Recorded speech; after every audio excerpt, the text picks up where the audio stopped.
Hello students, welcome back to my YouTube channel Wiley Teaching Point. So now in this video I'm going to start question number 1 of exercise 3.1. Question states given here are some figures. यहाँ पर कुछ figures given है. So we have to classify each of them on the basis of the following. One is simple curve, second is simple closed curve, third one is polygon, fourth one is convex polygon and concave polygon. So इस figure को one by one हमें देखना है और हमें classify करनी है कि इसमें से सिंपल कर्व कौन है. सो सिंपल कर्व की डेफिनेशन क्या होती है?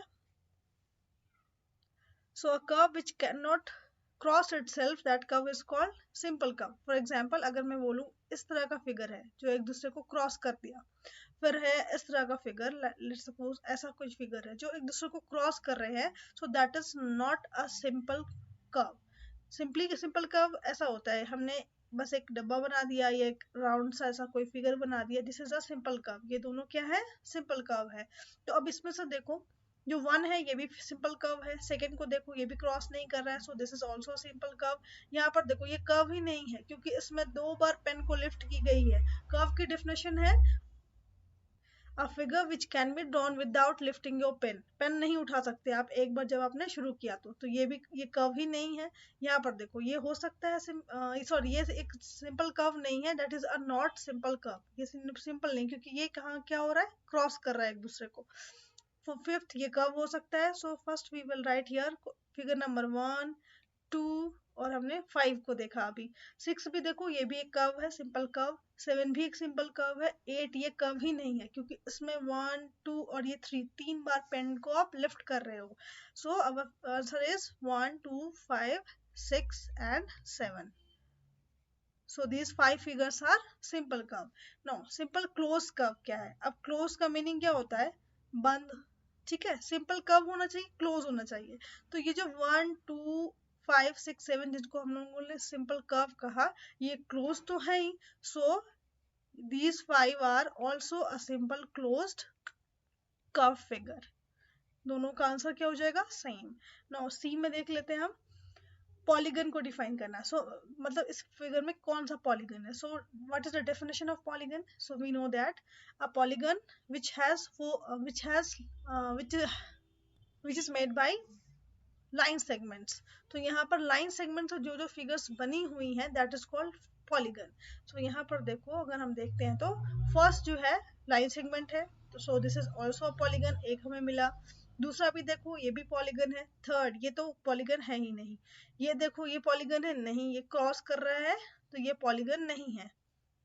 फोर्थ ये भी पॉलीगन नहीं, ये भी पॉलीगन नहीं. हमें सिर्फ लाइन सेगमेंट को देखना है. यह भी पॉलीगन नहीं क्योंकि इसमें लाइन सेगमेंट के साथ साथ एक राउंड सा फिगर भी है. सो पॉलीगन कौन कौन से हुए? Only figure number 1 and figure number 2 are polygons. Now अब हम डी में देखते हैं. डी में लिखा है कॉन्वेक्स पॉलीगन. अब हमने पॉलीगन्स के टाइप जब पढ़े थे उसमें लिखा था कॉन्वेक्स और कॉनकेव पॉलीगन कौन से होते हैं. सो कॉन्वेक्स पॉलीगन वैसे पॉलीगन है जिसमें a figure a polygon which has one or more than one angle 180 से ज्यादा होगी या फिर 180 से कम होगी, लेकिन कोई एक एंगल जो है वो सॉरी 180 से कम होनी चाहिए. सारी की सारी एंगल्स क्या होगी? 180 डिग्री से कम होगी. तो हम बोलेंगे that is a convex polygon. For example अगर हम स्क्वायर ले ले, रेक्टेंगल ले ले या फिर हम पेंटागल ले ले ऐसा बना हुआ, तो ये सब के सब क्या होता है? पॉलीगन होती हैं. एक और मैंने बताया था अगर सेंटर से ये एंगल अपवर्ड है, ऊपर की तरफ एंगल बनी हुई है इनकी, so this is a polygon, convex polygon इसे बोलते हैं. और कॉनकेव पॉलीगन ये था जब एक तो आप ये था कि इसकी कोई एक एंगल जो है वो ऑलवेज क्या होगा? 180 डिग्री से ज्यादा हो गई. और एक और मैंने बताया था सेंटर से ये अंदर की तरफ एंगल बना होगा, है ना. ये देखो अंदर की तरफ है एंगल, तो इन्हें हम बोलेंगे concave polygon.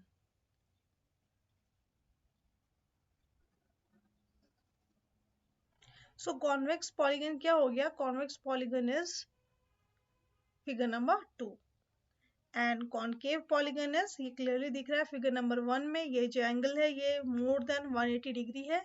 So angle figure number 1 is a concave polygon. और एक और चीज उसमें होती है पहचान के लिए कि डायगोनल से भी पहचाना जा सकता है। इसका जो डायगोनल है कॉन्वेक्स पॉलीगन का वो ऑलवेज अंदर की तरफ बनता है, इस तरह का डायगोनल। लेकिन कॉनकेव का डायगोनल एक या दो डायगोनल क्या होते हैं, बाहर की तरफ बनते हैं, लाइक दिस। ये फिगर के बाहर डायगोनल बना, तो इससे भी आप पहचान सकते हो कि जिसका फिगर के बाहर डायगोनल बनेगा दैट इज कॉनकेव पॉलीगन, और जिसका डायगोनल फिगर के अंदर बनेगा that is called convex polygon. तो फिगर नंबर 2 हो गया हमारा कॉन्वेक्स, फिगर नंबर 1 हो गया हमारा कॉनकेव। अब हम क्वेश्चन नंबर 2 भी इसी वीडियो में कंप्लीट करते हैं। So here's the question number 2। जो एक बात मैं बता दूं, जो आपका न्यू एडिशन एनसीईआरटी आई है और इसमें आपके कुछ सिलेबस को कट किया गया है। उसमें क्या हुआ, ये जो क्वेश्चन है, जो question number 2 new addition book में आई है, आपके ओल्ड एडिशन में ये क्वेश्चन नंबर 5 या 6 था, और इसमें टोटल सिर्फ 2 ही क्वेश्चन है जो आपको करने हैं, बाकी सब कुछ कट हो गया है। तो आप दोनों हम एक ही वीडियो में कर लेते हैं। So this question is what is a regular polygon? State the name of a regular polygon. So what is a regular polygon? So a polygon which has equal side, whose all sides are equal and all angles are equal, that polygon is a regular polygon. For example, square. Square की क्या properties होती हैं, इसके सारे side equal होते हैं और सारी एंगल्स भी क्या होती हैं, इक्वल होती हैं। तो यहाँ पर 1 बाय 1 दिखाना है कि इन पॉलीगन का क्या नाम है, वो which has 3 side.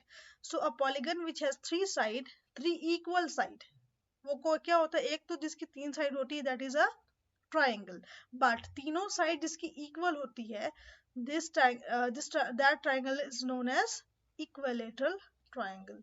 So our answer is equilateral triangle. ये हो गया फर्स्ट का।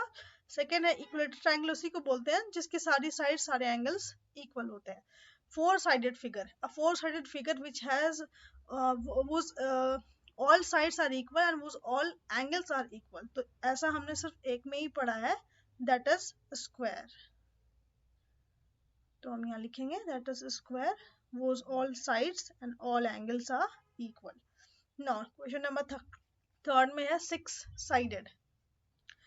6 साइड जो है वो किसके होते हैं, हमने लास्ट टाइम में पढ़ा था, 6 साइड वाले फिगर को बोला जाता है हेक्सागन। 2 3 4 ये रहा 5 एंड दिस इज अ 6। और इसको हम अगर सारे साइड्स इक्वल चाहिए, we can say that it is a regular hexagon. Okay, so these are the figures of the given sides. So आज की वीडियो में मैं यही पर कंप्लीट करती हूँ। होप आपको solution, hope you found the solution understandable. Thank you so much for watching my video. Next video में मिलते हैं हम नेक्स्ट एक्सरसाइज के साथ, विच इज एक्सरसाइज नंबर 3.2। ये एक्सरसाइज 3.1 यहीं पर कंप्लीट होता है क्योंकि आपकी न्यू एडिशन एनसीईआरटी में ये सिर्फ 2 ही क्वेश्चंस शामिल हुए। Thank you so much.